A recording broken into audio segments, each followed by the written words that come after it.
प्रश्नोत्तरी हेतु आमंत्रित करें। प्रधानमंत्री महोदया नेता जी जी आप खड़ी या फिर बैठी कैसे? एक मिनट। प्रश्नोत्तरी जो है 4 मिनट की होगी। अंतिम जो 15 सेकंड होंगे उसमें आपको अंतिम प्रश्न के लिए बोला जाएगा, तो आप दोनों ही दल कृपया कर समय सीमा का ध्यान रखिएगा। धन्यवाद। स्टार्ट। क्या आप दार्शनिक हैं? जी मैं बिल्कुल दार्शनिक हूँ। क्या दार्शनिक का काम जो है समाज को एक आदर्श स्थिति देना है? समाज की आदर्श स्थिति वो तब देगा जब वो समाज की पहले विवेचना करेगा, नीति मैंने पूछा, I repeat my question, sorry माफ कीजिएगा, मैं अपना क्वेश्चन दोहरा देता हूँ। क्या आदर्श देना हमारे ऊपर एक दायित्व है? बिल्कुल है, और सबके आदर्श अलग अलग होते हैं। चारवाक दर्शन क्या? कहता अच्छा, है एक मिनट, मस्त रहो, एक मिनट, बौद्ध दर्शन कहता है महोदया, सबका अलग अलग। एक मिनट, हम ये कह रहे हैं क्या समाज में आदर्श होना चाहिए? समाज में आदर्श होना चाहिए, और वो डिपेंड करता है कैसा आदर्श होना चाहिए। डिपेंड कर रहा है। हम ये नहीं बताएंगे कि वस्तुनिष्ठता क्या सही है क्या गलत है। जी आपकी अपनी सब कुछ सही है, सब्जेक्टिविटी है। दार्शनिकों की अपनी वस्तुनिष्ठता मेरे हिसाब से चारवाक। मैं इन सारे दार्शनिकों की इंक्लूसिविटी पे ध्यान दूंगी ना। इंक्लूसिविटी, अगर कोई दर्शन ये कह रहा है कि काम के वश में आकर किसी महिला की सहमति ना ली जाए तो सही है। नहीं नहीं, बिल्कुल गलत है। गलत है मतलब अपने आप में एक वस्तुनिष्ठता आ रही है कि क्या सही है और क्या गलत है। वस्तु देखिए, कुछ चीजों में ऑब्जेक्टिविटी होती है, कुछ चीजों में ऑब्जेक्टिविटी होनी आवश्यक है। मतलब हमें एक ऐसा पैमाना चाहिए जिससे हम मान सके कि भाई ये नहीं हो सकता। कुछ चीजों में आवश्यक है, जैसे अब क्रोध है। क्रोध कभी कभी क्या होता है, एक बहुत अच्छा गाइडिंग फोर्स भी हो सकता है, ठीक है। कभी कभी वो नेगेटिव्स भी जा सकता है। तो हमें अब यहाँ पे क्या हो गया, सब्जेक्टिविटी आ गई। नेगेटिव भी जा सकता है, बिल्कुल जा सकता है नेगेटिव। मोह जो है हमें एम्ब्रेस करना है, लेकिन वही तो बोल रहे हैं। आप ये बताइए कि क्रोध और मोह दो गुणों में से आप मानव समाज को आदर्श की तरफ ले जाने के लिए क्रोध को वरीयता देंगी या मोह को या प्रेम को? प्रेम को क्रोध को वरीयता दूंगी या मान्यवर। हाँ, अब यहीं पे हम लोगों को ये समझने की कोशिश करनी पड़ेगी कि मुझे प्रेम ज्ञात कैसे होगा कि कोई चीज प्रेम है। जब मैं क्रोध से गुजरूंगी ना तभी ना ज्ञात होगा। क्रोध से आप प्रेम जानेंगे। ऑब्वियसली हाँ, बिल्कुल। एक मिनट एक मिनट सुनिए, एक मिनट, सीधा सा क्वेश्चन। हिटलर को जो ज्यूज है उनसे क्रोध था और क्रोध से जाते हुए उन्होंने कहा कि प्रेम में आ जाऊंगा, एक दिन तुम्हें उड़ा दूंगा। ठीक है, वो नहीं सीखा, लेकिन कुछ लोग सीखते हैं। भाई तो कुछ लोग सीखते हैं। एज ए दार्शनिक आप कौन सा रास्ता चूज करेंगे, तर्क या फिर एक इमोशन के भाव में आना? नहीं मानिए, मैं तर्क चूज, मैं समझ तर्क गई। हाँ अब सुन लीजिए, तर्क क्या? ये तर्क जो जिस ईश्वर की परिकल्पना ये कर रहे हैं ना कि वो प्रेम करता है, वो दयालु है, वो ये है। मैंने ईश्वर पे क्वेश्चन ही नहीं पूछा, मेरा सीधा सा क्वेश्चन है तर्क वर्सेस भावना। एक व्यक्ति जो भावना के आवेग में आके कुछ भी कर रहा है और एक व्यक्ति तार्किकता से कोई चीज को चूज कर रहा है, कौन सा बेहतर है? मान्यवर, आपकी तर्क कैसे आ रही है? आपकी तर्क भावना से तो आ रहे हैं ना। जब आप ऑब्वियसली जब आप गुस्से में होती है तो तर्क करते हैं। सुनिए, मैं गुस्से में होती हूँ, मैं गुस्से में आई, मेरा एक स्टेट गुस्से वाला है, ठीक है। अब तभी तो मुझे पता चलेगा ना मैं क्या सही क्या गलत कर सकती हूँ। मुझे कभी गुस्सा मतलब सही गलत जानने के लिए गुस्सा होना आवश्यक है। बहुत बढ़िया, आगे बढ़ते हैं। मान्यवर, इसको समझने की आवश्यकता है। अगर एक व्यक्ति भाव शून्य है तो उसको ये पता ही नहीं ना होगा कि क्रोध तर्क से नहीं पता चलता। अरे सुन तो लीजिए, अगर मैंने कभी क्रोध का इमोशन फील ही नहीं करा, या तो मैं कैसे जानूंगी कि प्रेम कैसे होता है? इमोशन बहुत सारे होते हैं इंसान के अंदर, भाव शून्य। क्या हम ये कह रहे हैं कि मनुष्य में क्रोध ही नहीं होना चाहिए, या फिर हम ये कह रहे हैं कि आप एक ऐसे व्यक्ति को आइडियल नहीं बना सकते जो क्रोध के वश में आके ही सब कुछ करता है? समझिए मान्यवर, क्रोध के वश में आके वो कुछ नहीं करता। ये तो आपका सबसे बड़ा बेकार थॉट प्रोसेस है। समझिए, वो अपने आप में वहाँ का जो देवता का राजा क्यों बना? एक तो अपनी अद्वितीय शक्ति के कारण वो बहुत ज्यादा शक्तिशाली है, इस वजह से। दूसरा, वो मानवीय धरातल के बहुत ज्यादा पास है। ह्यूमन इमोशंस के बहुत, सुन लीजिए, ह्यूमन इमोशंस के बहुत ज्यादा पास है। ये दो क्वालिटी, जो एंगर का पॉइंट था, सुन लीजिए ना, जो एंगर का पॉइंट था, हम वो बोल रहे हैं कि वो एम्ब्रेस कर, स्पीच नहीं देना, क्वेश्चन आंसर। हाँ, आप ये कह रहे हैं क्या शक्ति इंपोर्टेंट है? जो शक्तिशाली, मतलब उसके पास अद्वितीय शक्ति थी, अद्वितीय शक्ति है जी। अद्वितीय शक्ति किसी के पास और वो कुछ कर रहा है तो वो सही है। जो वो कुछ कर, देखिए मैं आपको एक केस सिनेरियो लेके चलते हैं। मेरे पास शक्ति है, मैं मेजॉरिटी में हूँ, मैं किसी को मार सकता हूँ, तो मेरा मारना नैतिक है कि अनैतिक है? अब समझिए, मारना और मारना मान्यवर, सबसे पहली बात तो बहुत सब्जेक्टिव क्वेश्चन है। मनुष्य के 4 धर्म होते हैं, सामान्य धर्म, ठीक है, स्पेशल धर्म। वो कौन से धर्म को कब चूज करता है ये मैटर करता है। मान लीजिए कि मैटर करता है कि कौन से धर्म को कब चूज करता है। तो बहुत सारे धर्म होते हैं इंसान, ये बहुत नेगेटिव, मारना गलत भी हो सकता है, सही भी हो सकता है। अगर मेरा कोई रेप कर रहा है मैं उसे मार दूं तो ये बहुत अच्छी बात है। क्या होता है? नेता विपक्ष। हाँ, 3 2 1 शुरू। ईश्वर को आप किसी भी रूप में देख सकते हैं।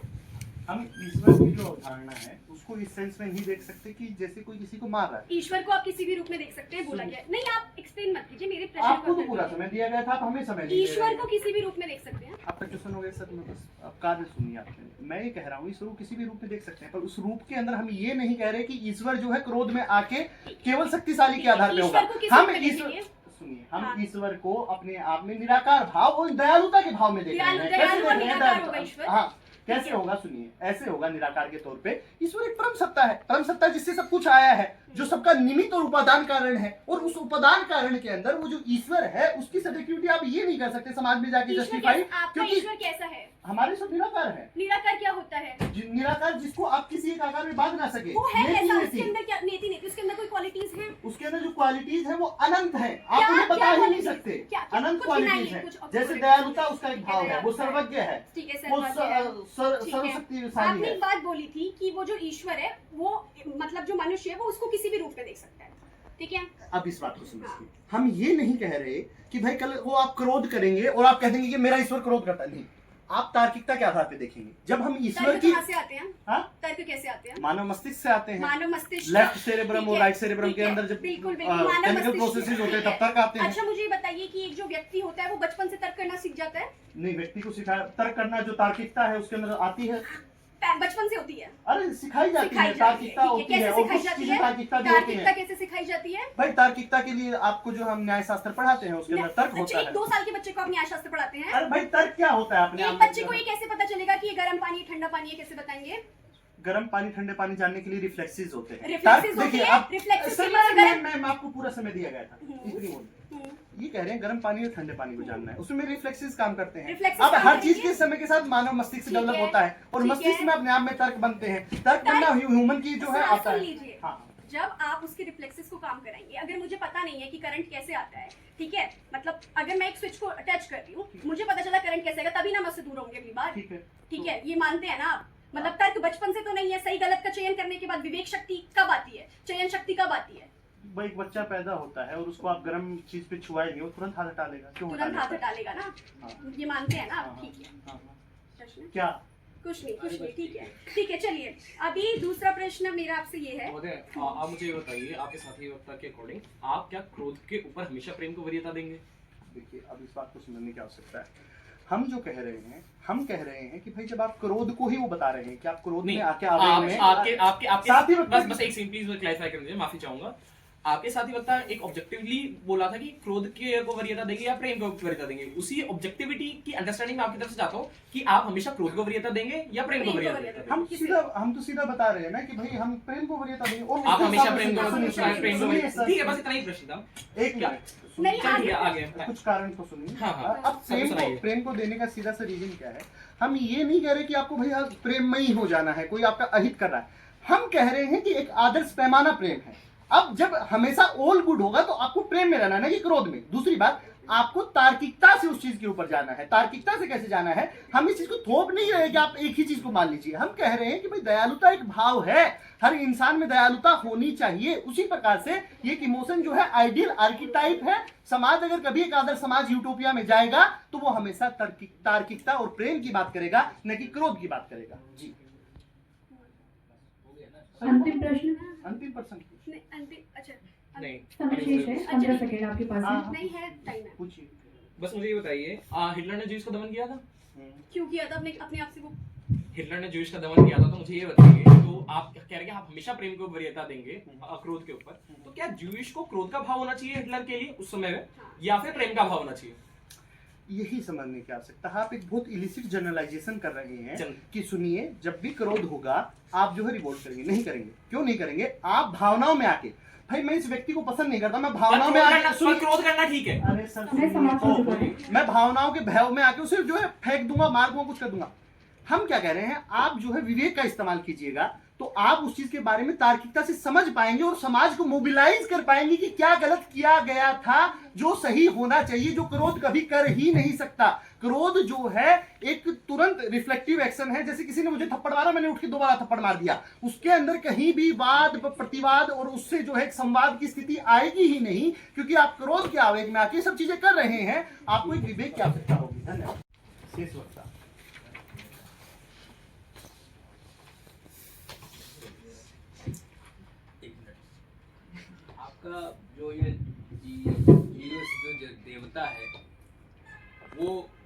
भावनाओं का कोई उल्लंघन करता है तो उसको वो कठोर दंड देगा।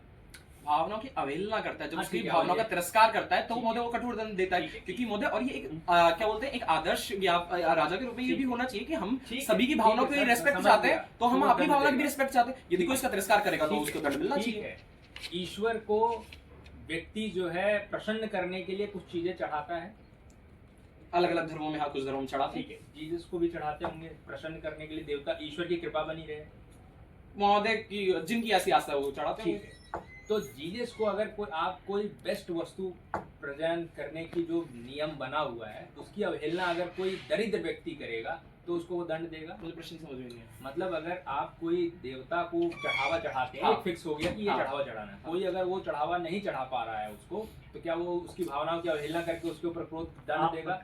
यही चीज आप नहीं समझ पा रहे हैं कि महोदय यहाँ पर संदर्भ में जो विवरित है कि वो उसकी भावना की जो अवहेलना करता है। यदि आपकी एक तो पहली चीज, वो देवता के रूप में वो एक खुद अंडरडॉग था, वो खुद एक नीचे से ऊपर उठ करके आया, वो उनको समझता है, तो उसकी कुछ इस प्रकार की डिमांड नहीं है कि नहीं मुझे लाल कलर का नहीं पीले कलर का फूल चाहिए। हर एक फूल चाहिए, मैं बता रहा हूँ ना, क्योंकि उसके अंदर आसक्ति है कि नहीं? किस चीज का Attachment है कि- अटैचमेंट है कि नहीं? महोदय उसके अंदर अटैचमेंट का ट्रेट है, लेकिन ये नहीं कि अटैचमेंट की मैं अपनी सारी चीजों से अटैच हो जाऊंगा, मेरा फेवरेट कलर ब्लू है तो उससे बेटर। अच्छा, मान अटैचमेंट का ट्रेट है, मुझे मेरी क्या बोलते हैं, मेरी प्रजा के साथ अटैचमेंट है, मुझे मेरे गुणों के साथ अटैचमेंट है, मुझे मेरी स्टोरी के क्या साथ व्यक्ति को अटैचमेंट है, subjective मुझे मेरे attachment साहस के होता साथ अटैचमेंट सर, है। क्या व्यक्ति को सब्जेक्टिवली किसी भी व्यक्ति से वो काम की वासना से प्रेरित है? कौन? आपका देवता साफ साफ लिखा है संदर्भ में, काम से। काम तो काम एक अच्छी चीज है, इसमें बुरा क्या है? समाज को काम- सुचारू रूप से चलने के लिए होता काम बहुत आवश्यक है। काम क्या होता है? काम वासना की जिसकी आप बात कर रहे हैं। वासना। वासना अपने आप में जो है तार्किक होती, क्या तार्किक होती? किसी के भी प्रति आपके मन में वासनाएं आ सकती हैं? बिल्कुल नहीं महोदय, ऐसे कैसे किसी के भी मन में वासना आ सकती है? किसी के प्रति नहीं यदि आ इस सकती प्रकार बिल्कुल नहीं महोदय, कि जिस प्रकार से मैं तार्किक रूप से सोचूंगा कि मेरे साथ जो मेरी साथी है, मैं इसके साथ अपना जीवन आगे बढ़ाना चाहता हूं, हम दोनों की उस प्रकार की अंडरस्टैंडिंग है, तो मेरे क्रोध में तार्किकता रहती है। बिल्कुल क्रोध में तार्किकता रहती है। क्या अच्छा। क्या क्या क्या क्या कार्ल मार्क्स को मतलब एक कैपिटलिस्ट स्टेट के अगेंस्ट में क्रोध क्रोध नहीं, था कि तार्किकता में उन्होंने क्रोध था कैपिटलिस्ट के ऊपर बम फेंका, एक किताब लिखी? क्या?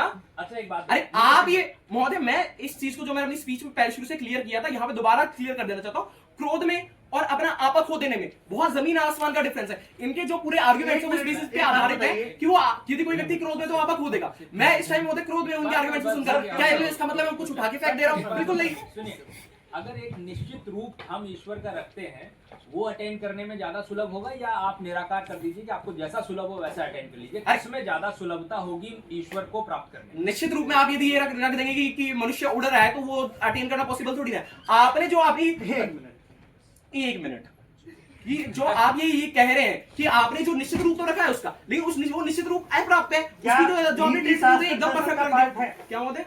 क्या नीति शास्त्र दर्शन का पाठ है? बिल्कुल बात है। नैतिकता क्या है? नैतिकता महोदय क्या है? नैतिकता महोदय तार्किकता की एक क्षमता है, जब मनुष्य अपनी सिचुएशन के अकॉर्डिंग ये तय कर क्या- सके कि क्या सही है क्या गलत है। सिचुएशन के अकॉर्डिंग मनुष्य सही कर सके, और वो सही करने का पैमाना क्या है?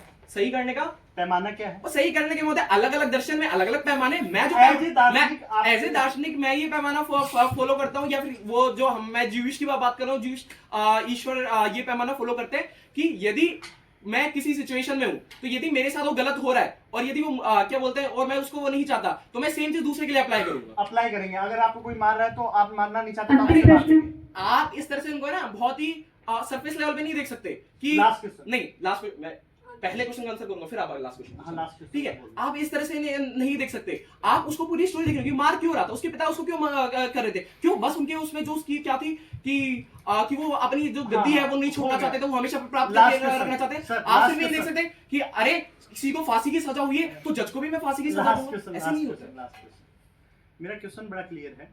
एक समाज जो विधि के अनुसार चलता है, और एक राजा जो विधि के अनुसार चलता है, जो समाज की बनाई हुई नैतिकता और उन पैमानों को फॉलो करता है, बजाय, और एक राजा जो अपनी भावनाएं सब्जेक्टिव हैं, क्रोध आना, काम आना, उसके बेसिस पे दंड देता है। दंड देना मतलब अपनी जैसी मेरी चाह वैसा विधान बनाता है, और एक जो डिफाइंड विधान है। एज ए दार्शनिक आप किसे चूज करेंगे? बस इतना सा क्वेश्चन, किसे चूज करेंगे? समय महोदय, समाप्त हो चुका है, पहली चीज संक्षिप्त में उत्तर जो दीजिए। ये इनका जो प्रेमाइसेस है इस जो क्वेश्चन का है वही बिल्कुल गलत है, क्योंकि इनका प्रेमाइसेस इस बात पर है कि वहां पर एक ऑब्जेक्टिव क्राइटेरिया नहीं है, लेकिन यहाँ पे संदर्भ में साफ साफ व्यवहित है कि ऑब्जेक्टिव क्राइटेरियाज है। ये मान करके चल रही है कि कोई क्रोध है, क्रोध सब्जेक्टिविटी के बेसिस होगा। दूसरी चीज ये मान के चल रही है कि किसी पे क्रोध आ रहा है तो उसको दंड दे रहा है, यहाँ पे सीधा सीधा लिखा हुआ है कि भावना की अवहेलना पे कठोर दंड देता है। तो ये एक ऑब्जेक्टिव क्राइटेरिया है कि यदि वो किसकी उसकी भावना की अवहेलना करता है, क्योंकि वो एक ऐसी क्या बोलते हैं पोजीशन पे है जहां पर उसका सस्टेन करना इंपॉर्टेंट है सुचारू रूप से चलने के लिए। जो राजा है, राजा में क्या बोलते हैं कि राजा में सबका विश्वास जरूरी है, और राजा की यदि भावना की अवहेलना कर दे रहा है तो मतलब प्रजा पे उस चीज का किस प्रकार से प्रभाव पड़ेगा। तो यहाँ पे सीधा सीधा ऑब्जेक्टिव क्राइटेरिया है कि आप यदि भावना का तिरस्कार करते हैं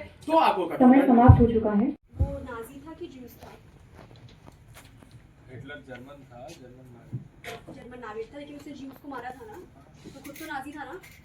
मतलब नाजी एक विचारधारा हाँ, वो जो भी था अपने से प्रेम करता था ना।